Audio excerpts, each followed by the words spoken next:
So what we generally do is you want to start at the front of the horse. You start with this crest area.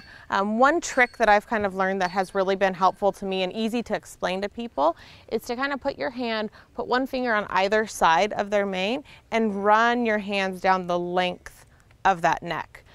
You will be able to feel, I mean, if they've got a big mane, you kind of got to get underneath it a little bit, but you'll be able to feel if they're depositing fat right here in the crest of their neck. It's going to be a lot significantly wider than they are up here towards the top of their neck.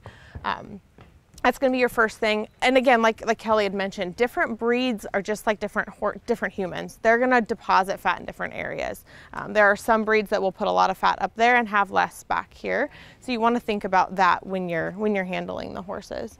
And the second area back here in the girth is actually an area that when we were looking at horses earlier today, we thought, you know, like the Arabians tend to put a little bit of extra fat right here in this girth area. So they're actually a very good example of this pad area, if you know, for lack of other term, of where they might actually deposit some fat. So you can kind of feel in that area, you'll be able to feel it's, you know, a little bit spongier or squishier when you've got a little bit of extra fat deposited in that area. This way, exactly. And then of course the most obvious one would be over the ribs. This is definitely going to be the one area that most people are going to, in their mind, judge a horse's weight or body condition is first and foremost off of their ribs.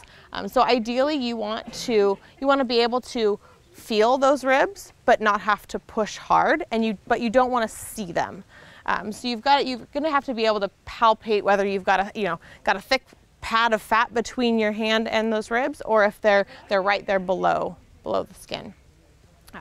And then the last area being the tail head. So we're not necessarily looking up over the top of the rump so much for this, because that's what we're going to focus more on with our top line evaluation. We're going to focus more right in this patch, right around the tail head.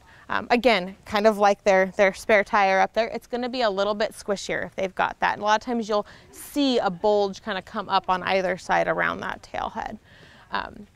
You know, again, different horses are going to carry it differently, and I think that's where simplifying it to those four makes it a lot easier, because you will be able to take into account horses that maybe they deposited some fat back here, but they're perfect everywhere else. We'll be able to take that average a little bit easier with this horse.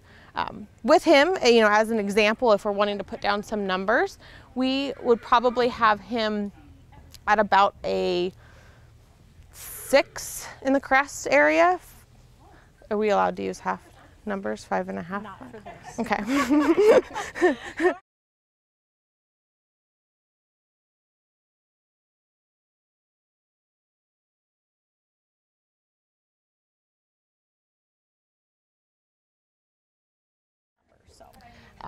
So we'd probably say about a 6 here.